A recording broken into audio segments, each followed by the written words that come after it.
Nggak apa namanya ya, orang bilang katanya jadi pengusaha enak gitu kan. Betul. Sebelumnya enggak pak, cuman ketika kita bisa bermanfaat untuk orang, itu kenikmatan lain yang bisa kita dapatkan. Itu poin penting. Podcastnya Radar Karawang. Ya, assalamualaikum warahmatullahi wabarakatuh. Warga Karawang, kita kembali dalam podcast Radar Karawang bersama saya Pian Sofian, host kali ini. Hari ini kita kedatangan tamu spesial di sore yang cerah ini, yaitu Mas Fajar dari Shade Store ya Mas ya? Iya betul Pak. Selamat datang di Radar Karawang Mas, terima kasih atas waktunya. Sama-sama. Kita ngobrol ringan aja. Iya. Warga Karawang, Mas Fajar ini pengusaha muda yang bergerak di bidang konveksi ya? Betul. Nah, coba Mas Fajar ceritakan dong kegiatannya apa sih?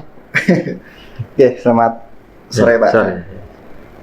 Untuk aktivitas sekarang kita di bidang konveksi bisnisnya. Ya. Dan apa namanya, untuk mainnya di fashion, terutama fashionnya marketnya di wanita Pak. Iya. Dan dari segi pemasaran baik offline maupun online. Yeah. Cuman yang kita jalankan sekarang, ya kita scale sekarang penerapannya dengan cara digital marketing Pak. Oh gitu. Iya. Ya. Itu jenis apa aja pakaiannya? Untuk pakaian banyak. Oh, gitu. Jadi kalau kita konveksi kan kita main jasa ya. Kalau jasa tergantung konsumen. Jadi konsumen requestnya apa nih gitu. Iya. Request mintanya, oh Pak bikin gamis segala macam, nanti modelnya mau dari mana silakan gitu. Nanti kita tinggal eksekusi aja. Seperti itu emang dari dulu Mas Fajar ini senang dengan fashion atau memang baru berapa tahun kemarin? Sebetulnya enggak sih Ya, Pak. gimana? Sebetulnya karena emang apa ya, tuntutan hidup aja gitu. Gitu. Kalau basically saya di manajemen sebetulnya. Ya dulu karena di perusahaan, karena lebih tertarik ke segi manajerial gitu. Oke. Nah, kalau kita udah punya basic manajerial, apapun bisa kita manage Pak. Gitu. Betul. Mau dari usaha apapun, ya skillnya kan di situ. Oke. Lalu kenapa milih ke konveksi fashion? Karena marketnya luas Pak. Oke. Marketnya luas ya di Karawang banyak ya. Luas gitu. Sejak kapan sih ini mulai bergerak di usaha ini? Bergerak di bidang konveksi itu 3 tahun lah. 3 tahun. Cuman untuk dari segi offline ya, karena dulu kita main offline. Berawal dari pandemi. Berawal dari pandemi dulu. Pandemi kita apa namanya? Yang lain pada maaf nih, yang udah collab gitu. Ini malah berdiri. Oh, ini luar biasa Mas Fajar ini. Begitu ya. Nah itu makanya sebetulnya kalau kita nggak bisa cari strategi yang pas di saat di saat pandemi itu, ya mungkin kita bisa collab juga. Cuman kan di situ saya berpikir bagaimana caranya ini perusahaan bisa tetap eksis gitu. Dan sebetulnya segi konsumtif masyarakat baik fashion maupun konsumtif segala macam itu sebetulnya masih sama. Cuman transaksinya aja yang berbeda Pak. Iya, karena pandemi kita nggak bisa ke mall, nggak bisa ke pasar gitu. Akhirnya saya berpikir di situ bagaimana caranya bisa nge-reach market di situ. Akhirnya timbul ide tuh, kita pemasaran secara online gitu.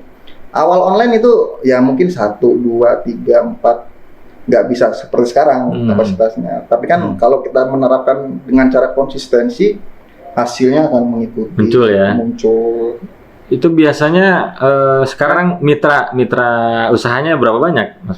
Kalau mitra yang sekarang sedang kita dirikan ada 3 anak cabang ya, ada anak-anak perusahaan. Yang induknya itu Shade Store ya. Kalau itu kita grup komunitas, bukan komunitas perusahaan grup lah. Itu di mana aja tersebarnya itu? Karawang. Oh, Karawang. Cuman masing-masing fashion itu beda-beda niche-nya.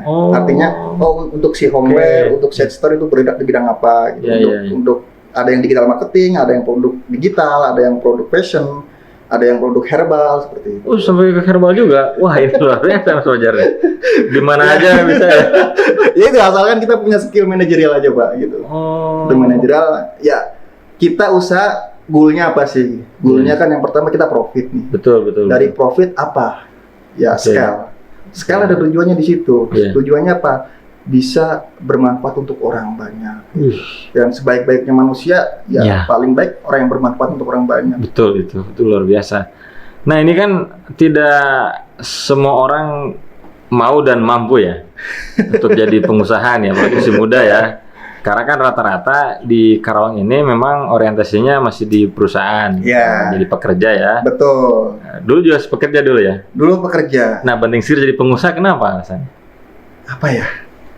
Jadi gini Pak, Iya. ketika saya bekerja di perusahaan orang, Hmm. ya, memang saya kerja dengan totalitas, loyalitas, terus sempat berpikir gitu, apakah tidak ingin membangun sebuah usaha sendiri dan bisa bermanfaat untuk orang banyak segala macam gitu.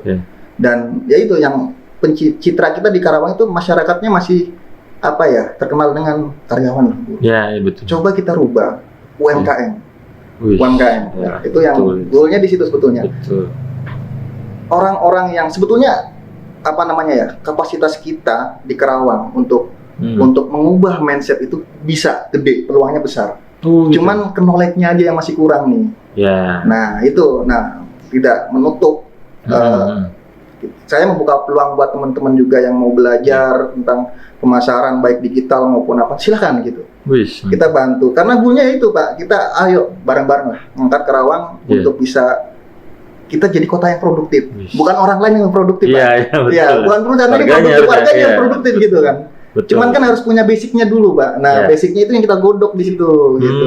Yang kita godok mulai dari manajemen bisnisnya, terus cash flow keuangan segala macam, terus pemasaran digital marketing itu karena butuh konsistensi dari si A-nya itu yang mau gitu. Dan itu dan tidak semua orang mau gitu. Ya betul. Tidak semua orang mau gitu. Karena mindsetnya kan kalau usaha, bangkrut ya macam-macam nggak jadi usaha ya kerjanya. Itu untuk melawan itu kan gimana? Dulu awal coba ceritakan Mas buat warga Karawang.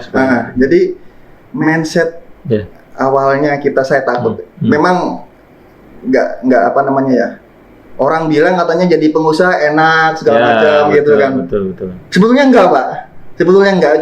Cuman ketika kita bisa bermanfaat untuk orang, itu kenikmatan lain yang bisa kita dapatkan. Betul itu poin penting itu ya. Betul. Itu nikmat yang sungguh luar biasa Pak. Jadinya apa sih gitu? Yang lu usaha goalnya apa sih? Usaha goalnya gue profit gitu. Profit gue bisa bermanfaat untuk orang banyak gitu. Orang-orang yang sekitar ruang lingkup di lingkungan saya gitu. Terus bisa mendongkrak UMKM juga gitu. Nggak mungkin saya bergerak sendiri di konveksi Pak. Oh pasti ada keterkaitan dengan yang lain ada mitra, ada maklon segala macam. Kapasitas masih terbatas soalnya. Oke. Jadi ketika kapasitas terbatas, otomatis saya harus cari kapasitas yang kosong. Nah, secara tidak langsung juga akan menaikkan teman-teman yang lain teman-teman yang lain gitu. Berarti ketika ada pesanan banyak untuk kejar target, betul. Hitung-hitungannya yang cukup nih, berarti yang lain ya. Seperti itu. Kan butuh keahlian. Kalian bisa kalau kita mau belajar aja gitu. Kita mau belajar. Dulu awal-awal bagaimana tuh? Apakah tiba-tiba langsung mendirikan berapa? Enggak. Gimana sih? Enggak, awal kita jualan dulu Pak. Oh jualan? Iya, belum bikin Belum. Nah itu yang mindset kita rubah ketika kita mau membuka usaha. Jangan langsung buka usaha. Kita reach marketnya dulu, jualan dulu Pak. Kita kan misalnya kita mau jual produk konveksi, produk baju. Ujung-ujung kita ada modal sekian ratus juta, kita bikin usaha, bingung dead stock di situ. Mau jual kemana, mau buang kemana gitu.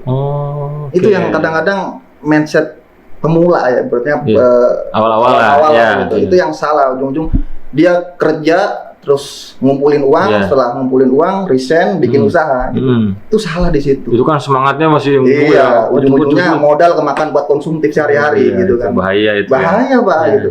Harusnya kita jualan dulu lah. Kita nge-reach market dulu di situ. Nge-reach market sampai kapasitas kita di luar kapasitas. Artinya yang dulunya kita jualan 1 sehari, terus 1 hari tembus 10 tembus 100, 1 bulan 1000. Nah itu kan otomatis kan butuh kapasitas yang lebih gede. Gak bisa kita jualan langsung kan, karena supplier juga punya konsumen juga, punya reseller juga. Nah itu yang harus kita godok di situ, yang harus kita ubah mindsetnya di situ. Jualan dulu, dapat pasar, dapat market, kapasitas sudah nggak nampung, baru kita bikin usahanya di situ.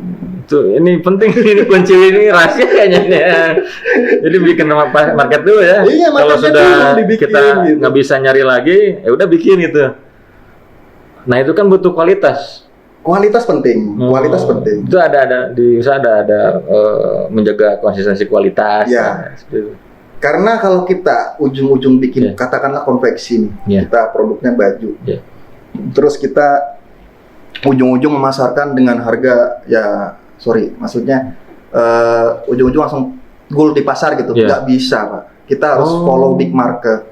Follow big market artinya apa nih yang lagi tren. Oke. Nah, itu kita riset di situ. Karena nggak ujung-ujung kita bikin baju sekian ratus, sekian ribu, terus baju mungkin nggak bisa gitu. Itu harus ngikutin tren juga gitu. Dan itu setiap bulan, itu pasti trennya berbeda-beda. Tren puasa, tren reguler, tren lebaran itu kan otomatis ngikutin. Iya, jelas. Misalnya kalau mau lebaran baju muslim. Iya, betul. Aku. Dan itu persiapannya harus H+2 bulan lah biasanya. Biasanya berapa? H+2 bulan, H+1 bulan lah. Sebelumnya gitu. Kalau kita mau masuk tren gitu, masuk pasar, persiapan awal katakanlah event kemarin bisa tembus sampai 5.000 pemesanan di 1 bulan. Mantap. 5.000 pemesanan. 5.000 pemesanan gitu. Itu yang offline saya stop dulu nih. Offline stop dulu. Untuk overload. Iya, overload. Kita kejar yang online dulu karena online ada kualitas juga, kualitas pengiriman segala macam itu ada KPI-nya juga gitu. Itu disebar kemana? Orang mana aja yang pesan? Kalau online seluruh Indonesia. Ya. Paling jauh Papua. Oh ada. Oh iya. Orang Papua mesen bikin apa? Baju biasanya, dress gitu. Oh itu. Dress. Berarti konsumen ini sudah punya desainnya. Konsumen sudah punya desain gitu. Terus kalaupun dia mau bikin partai katakanlah minimal PO sekian, bikin model A sekian, model B sekian, ya udah kita bikin eksekusi. Dari mulai bahan baku kita siapin. Kalaupun misalkan saya mau bikin brand sendiri nih gitu, bisa kita. Bisa. Jadi merek sendiri gitu. Bang Fajar ini yang bikinnya? Ya, saya yang eksekusi di situ. Maksimal nih, kan punya penjahit dong? Iya. Ada berapa? Sekarang masih kecil, Pak. Masih 15 ya. 15 banyak gitu. Nggak kecil ya? Masih kecil, Pak. Maksudnya, ya itu. Goal saya itu target saya juga minimal ya mudah-mudahan tahun depan bisa nyampe 100 lah. 100 penjahit? 100 ya. Wow, berarti pemesanan satu penjahit bisa maksimum berapa ini? Rata-rata lah. Tergantung model. Ya, tergantung model kan. Misalkan sehari target berapa gitu? Iya, sehari itu biasa di angka 50 satu orang. 50 satu orang? Tergantung model, kalau modelnya simpel ya cepet dia. Tapi kalau modelnya yang ini ada ininya. Ya, model gitu ya. Itu butuh strategi juga di situ. Jadi rata-rata 50 ya. per orang. Kalau 100 orang tahun depan. Amin. 5.000 piece sehari.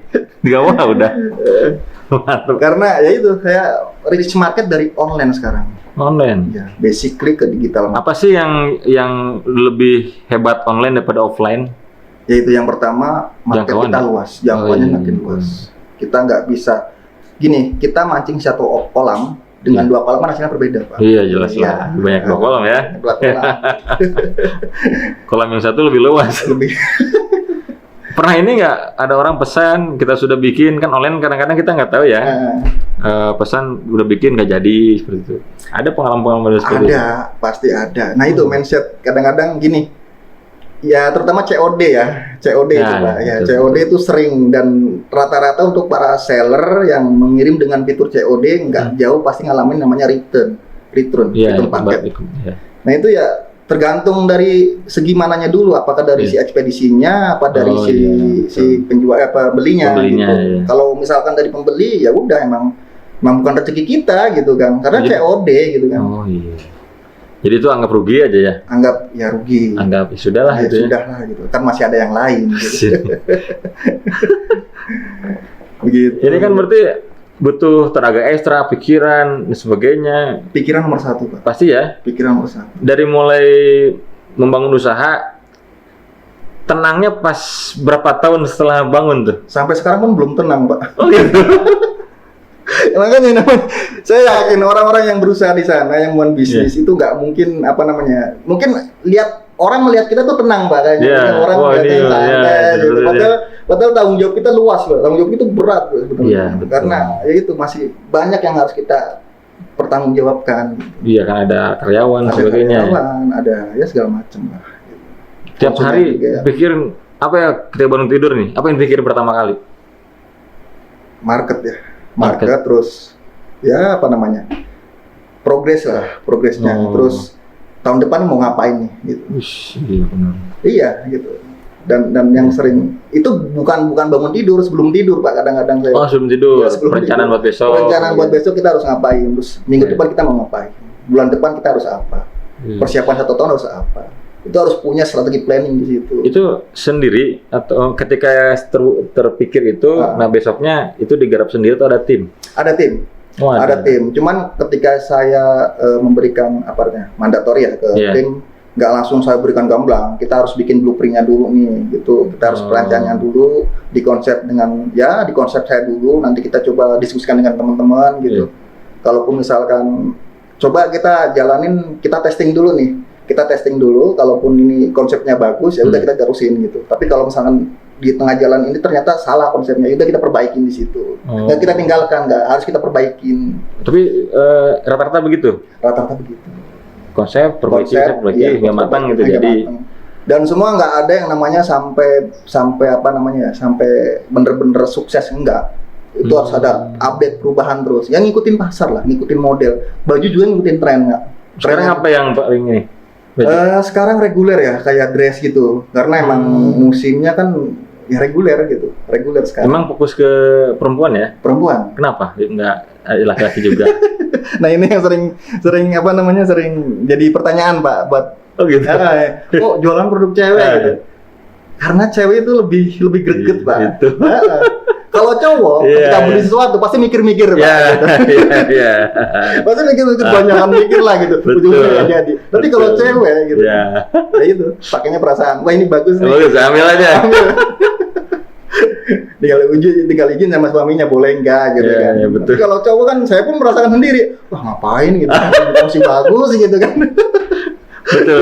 Coba ya, jadi psikologis. Psikologis cewek Pasar sangat terbaca ya? Iya. Iya. Memang paling gede tuh reach-nya perempuan. Perempuan.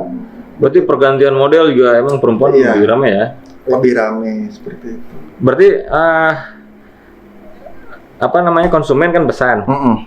Mereka jualnya di tempatnya apa ke swalayan atau? Ada. Jadi ada Gimana? dua pemasarannya. Untuk offline tuh rata-rata pesanan para grosir. Kalau grosir artinya iya? dia penjual. Oh. Ya, itu tapi kalau online saya full emang dia konsumen gitu. Lebih banyak mana? Ya nggak ada yang baik semua, menurut saya baik semua. Oh gitu. Baik semua. Kalaupun misalkan yang partai nih cash flow-nya cepet gitu kan. Oh. Artinya barang jadi, cash flow langsung ya. Tapi kalau konsumen kan kita nunggu barang sampai dulu gitu baru bisa. Nah, seperti ada plus minusnya. Cuman menurut saya baik semua. Nggak ada yang jelek, nggak ada yang lebih baik mana, nggak ada. Bagus semua. Pernah nggak lihat produk sendiri dipakai orang, Pernah. tapi nggak kenal? Nggak kenal. Oh pernah? Pernah. Gitu. Gimana perasaannya? Ya seneng lah Pak. Wih, parah. Artinya diakui nih, ada pengakuan dari pasar nih gitu. Betul. Emang betul produknya ya ini produk gua nih gitu. Oh gitu. Cuman orang nggak tahu dia produknya siapa gitu. Saya kebayang ya kalau bikin produk gitu ya. Ini bikinan masih bangga ya. Bangga lah, ada rasa kebanggaan sendiri gitu. Artinya mendapat pengakuan. Oke. Mendapat pengakuan. Jangan teman sendiri yang pakai, tapi dia nggak tahu itu produk Mas Fajar. Orang lain sih. Orang lain. Kalau teman sendiri banyak ada jualan Pak. Oh, iya. Nah ini bagi warga Karawang yang mau belajar atau mau ini di mana sih alamatnya? Di Kosambi. Oh di Kosambi. Ya, di perumahan Grand Mutiara gitu. Oh di Grand Mutiara. Jadi kalaupun teman-teman Kerawang yang pengen belajar digital marketing, pemasaran, balik offline, ya sekarang zamannya online ya. Ya online. Apapun online gitu. Betul. Ngikutin perkembangan lah. Gitu. Udah banyak TikTok, Facebook, terus itu luar biasa. Sebetulnya pasarnya luas banget di situ. Saya nggak menutup buat teman-teman, silakan. Kalau mau belajar, mangga gitu. Ini luar biasa. Gratis, banyak tanpa biaya. pasti ilmunya banyak. Oh gitu. Tanpa biaya, gratis. Silakan main ke rumah. Wah, gitu. enak nih. Asalkan ada keseriusan, kemauan, konsistensi itu kuncinya. Kalaupun misalkan datang terus udah ngilang, udah. Tapi ada yang begitu. Ada Pak. Semangat pertama. Ya. Giliran saya tak kasih tugas PR bla bla bla bikin bla bla bla. Oh, sampai begitu juga. Iya. Aduh. Pusing ternyata. Iya, emang pusing. Emang pusing, nggak gampang. Tapi tadi niatnya yang harus ditekankan ya. Konsistensi niat ya. Itu penting Pak. Sering banyak. Masih sibuk kan waktu ngurus usaha, ada yang datang. Itu emang nggak capek. Capek, jangan bilang capek lah Pak. Kalau capek emang udah pasti ya. Pasti. Cuman kalau misalkan kita menebar kebaikan ya ngapain harus capek. Nah itu kuncinya, menebar kebaikan niat ya. Capek itu jadi berkah sendiri lah. Ya betul. Jadi berkah sendiri. Kenikmatan sendiri ya. Bisa dinikmatin orang lain juga ya. Istirahat cukup Mas? Istirahat cukup gak cukup sih Pak. Kayak tidurnya kayak apa ya? Kayak tidur ayam lah. Oh.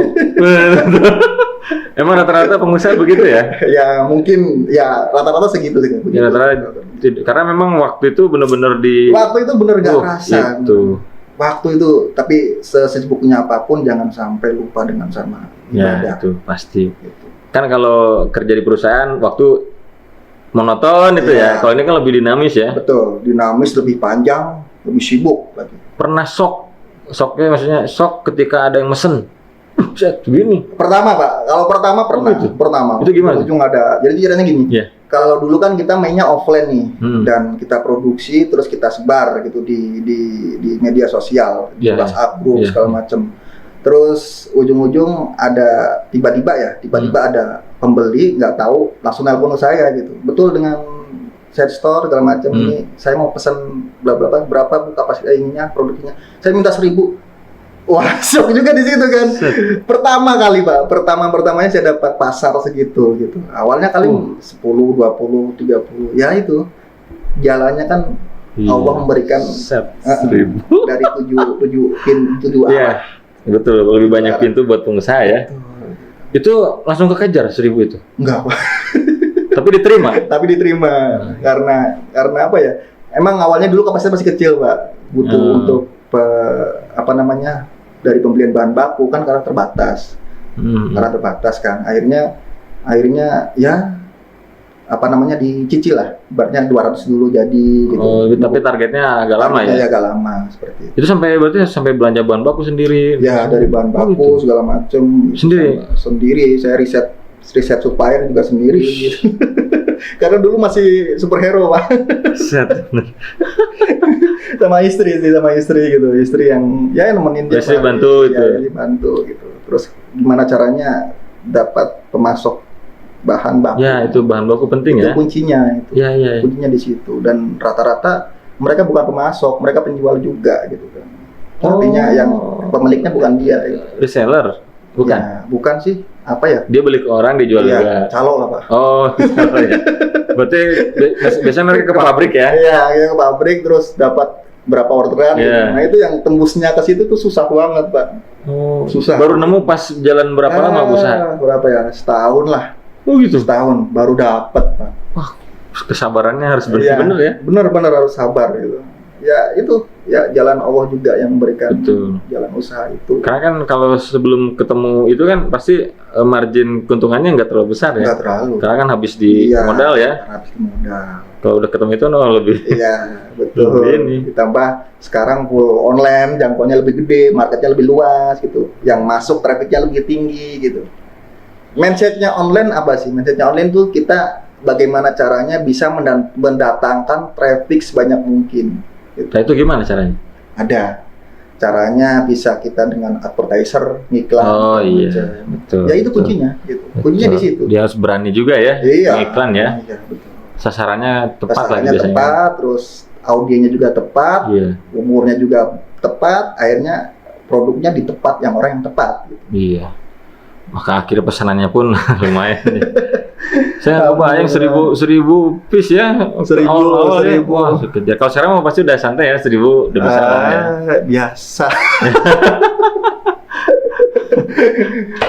Sehari berapa ya? Sehari masih kalau online-nya sendiri di 200-100-an online-nya sehari itu yang keluar. Oh, rata-rata tuh. Kalau diakumulasikan dalam satu bulan sekitar 3.000, 2.000-an per bulan. Itu standarnya gitu. Dan itu beragam. Jenisnya? Beragam. Dan itu nggak cuma saya aja yang bergerak maksudnya nggak cuma saya mau mengenalkan dengan beberapa konveksi di lingkungan lain untuk membantu kapasitas saya. Tapi ininya Mas Fajar yang ngaturnya. Iya. Mereka marketnya kan dari saya, Pak. Iya, itu benar. Ininya kan di market. Iya lah. Mereka kan nggak punya market ya. Itu paling sering yang pesan jenis apa sih? Dress, Pak. Oh, dress paling. Dress, gamis, terus ya one set setelan. Iya. Cuman kalau paling bagus, paling stabil ya di beberapa modelnya ya dress itu duster. Oh, itu yang paling stabil. Paling stabil. Karena reguler kan orang pakai sih. harian bisa dimanapun betul gitu kan. sih, iya duster. Mau di rumah, santai di rumah. gitu. Iya, betul. Kalau gamis kan hanya event-event tertentu. Oke. Seperti itu. Berarti yang dress ini yang pesannya itu dia dijual lagi ya? Jual lagi, ada yang dipakai sendiri. Sendiri ada. Tergantung ininya, tergantung si pembelinya aja gitu. Oh, ini pesanan offline partai ya, udah berarti dia mau dijual lagi. Berarti ada beda harga ya? Iya, beda harga. Tentunya beda harga, Pak. Iya. Itu bisa dikatakan dia ngejual lagi kalau pesan berapa banyak biasanya? Sedikit sih. Kita pun kalau teman-teman ada yang mau jadi reseller ya udah kita kasih minimal 3 juga udah bisa jadi reseller. Oh, 3 jenis. Cuman kan masing-masing masing-masing quantity itu pasti harganya berbeda gitu. 3 pieces harga sekian. Oh iya pasti. Ada perbedaannya gitu ya. Nah, yang mau ngajak kerjasama gimana caranya? Hubungi aja langsung ke Mas Fadil. Bisa. Boleh ke rumah lewat telepon juga bisa. Saya nggak menutup pintu buat teman-teman yang mau bergabung, mau kerjasama, bangun mitra, silahkan. Asalkan satu kuncinya, tetap trust, Pak. Jangan sampai kejujuran itu penting. Itu yang nggak semua orang bisa jujur. Pernah Mas pengalaman? Ada. Jadi tertipu misalnya? Ya kalau tertipu itu udah wajar sih, Pak. Oh gitu. Saking sering ya kan mewajarkan? Enggak sih, maksudnya di usaha pasti ada yang begitu ya. Di usaha pasti nggak selamanya usaha itu indah gitu kan. Pasti ada pedihnya, yang pedihnya gitu. Ada, cuman kan ya itu kepedihan itu tertutup dengan keberkahan yang kepedihan yang saya alami itu maksudnya tuh kalau orang itu nganggapnya itu wah gila loh ini bla bla, tapi saya nganggapnya biasa Pak gitu. Udah apa namanya ya sudah mungkin di jalan Allah segala macam. Ya udah kita serahkan lagi gitu. Itu yang ilmu ikhlas itu yang kadang-kadang nggak sempat orang punya gitu kan. Ya gimana lagi, itu bukan milik saya. Gitu. Yang saya dapatkan bukan milik saya juga. Dalam ini Pak.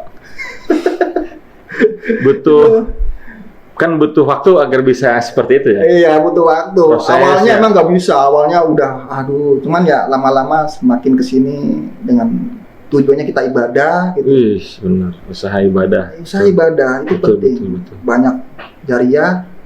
Ya. Sedekah itu kunci paling utama. Berarti ya betul ya. Sedekah bisa itu memperlancar rezeki ya. Memperlancar luar biasa. Sedekah itu luar biasa. Saya ngalamin sendiri. Jadi gimana? Nggak setiap musibah yang saya alami itu nggak dengan hanya materi gitu kan. Iya. Ibaratnya kesehatan yang saya selama ini walaupun tidurnya kurang, terus istirahatnya juga kurang, cuman badan tuh fit terus selama sekarang gitu kan, itu luar biasa dari sedekah ya. Dari sedekah juga gitu. Iya. Rezeki kan bisa materi, bisa nggak harus dengan uang, nggak harus materi uangnya banyak enggak gitu. Kesehatan tuh bisa jadi rezeki buat saya. Tuh bahkan itu paling luar biasa. Sekarang stabil kesehatannya. Alhamdulillah gitu.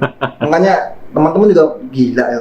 Lo tidur jam 3, bangun jam 8, tidur jam 3 tiap hari jalanin rutin ada lebih setahun kayaknya Pak. Jadi mobilitasnya gitu jam 3 saya baru bisa santai lah, baru bisa jam 3 pagi. Jam 3 subuh itu? Jam 3 subuh. Jam 3 subuh Pak, benar. Orang lain jam 11 sudah kemana itu? Karena pemikiran paling enak kita konsep strategi itu di jam malam. Betul. Itu paling enak. Sunyi gitu. Ngopi sendiri gitu kan, mikir konsep.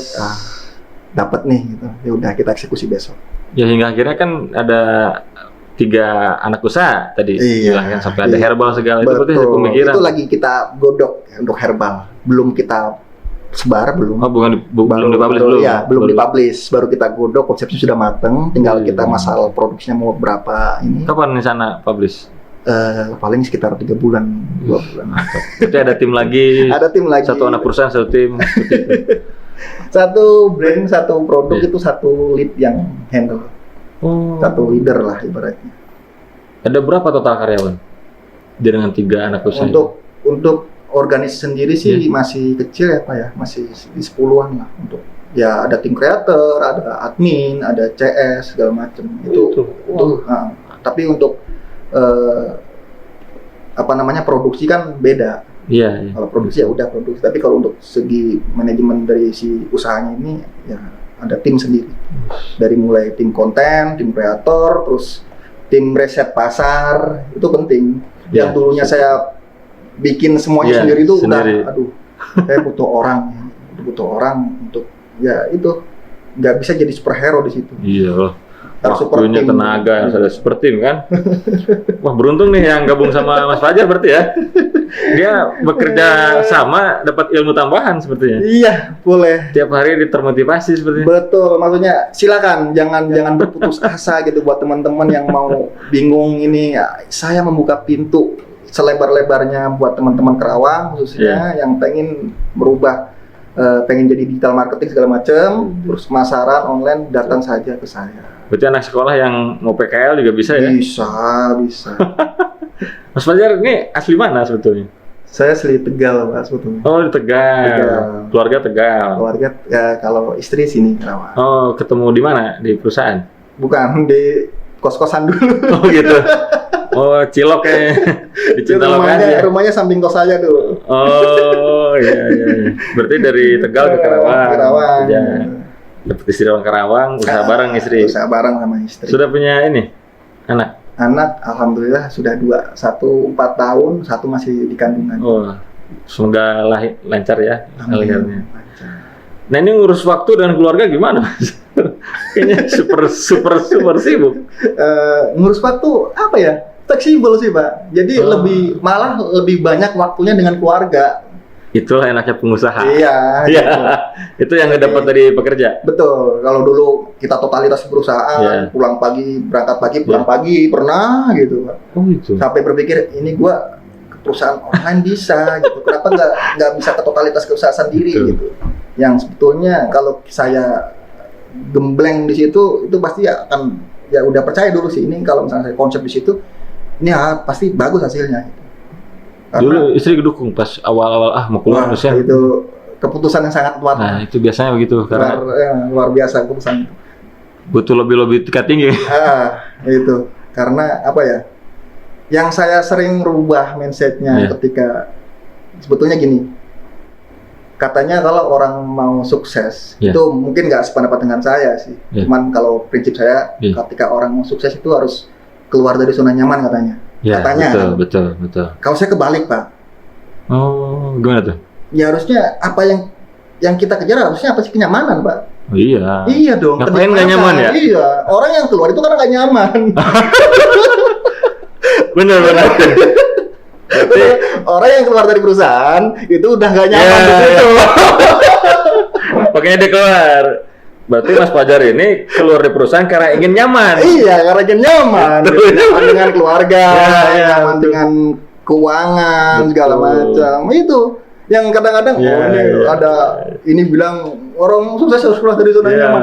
Apanya yang harus keluar dari zona nyaman? Justru yang keluar itu karena udah gak nyaman di situ. Benar. Kalau masih nyaman ngapain keluar ya? Iya. Ini logika.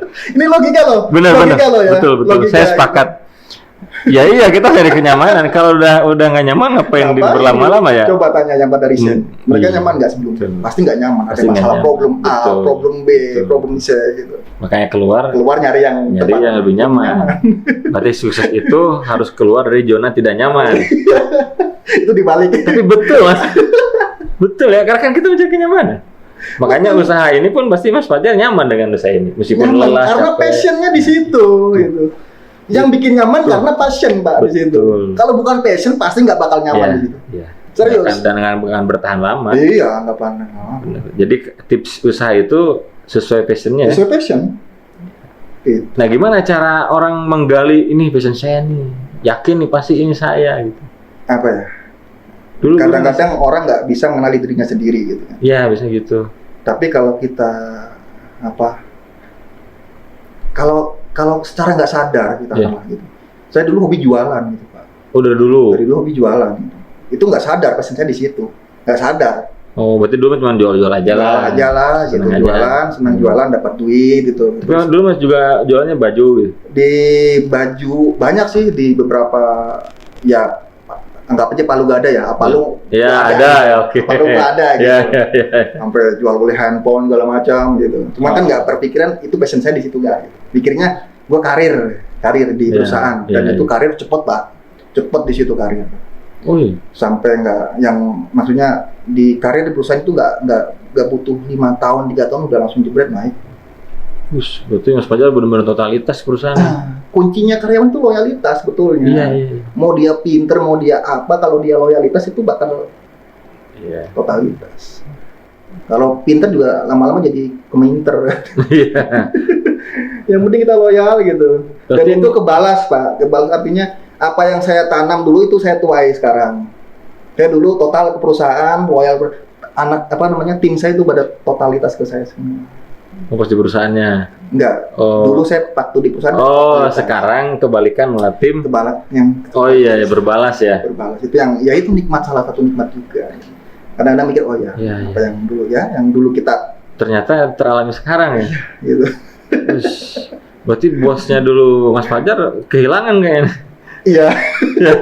Mungkin nonton juga. Aduh nih, dulu anak bos saya sejak dia nggak ada, saya nggak ada yang bisa diandalkan. Kan jarang Mas kalau lagi di puncak-puncak karir misalkan ya, katakan seperti itu, tiba-tiba resign. Karena nggak nyaman. Itu orang lain kan kalau di puncak nyaman ya, ini passionnya tadi ya. Iya. Aduh, ini sore ini banyak sekali bisa didapat ya. Oke Mas Fajar, mungkin itu yang hari ini kita ngobrol-ngobrol santai di sore ini. Iya. Terima kasih atas karya Radar Karawang. Ini banyak yang bisa dipetik teman-teman sekalian yang masih sekarang bekerja. Kalau memang tadi kata Mas Fajar, carilah zona nyaman. Kalau memang harus resign, carilah kenyamanan. Dan ingat, paling penting adalah passionnya di mana. Iya, passionnya di mana? Passionnya di mana? Kalau sudah ketemu, kejar itu, sukses pasti. Pasti. Terima kasih warga Radar Karawang. Itu saja bincang-bincang kita dengan pengusaha muda di Karawang ini, Mas Fajar. Mudah-mudahan apa yang kita obrolkan ini bermanfaat buat semua. Terima kasih Mas Fajar sekali lagi, atur nuhun sudah hadir di Podcast Karawang. Terima kasih. Assalamualaikum warahmatullahi wabarakatuh. Waalaikumsalam.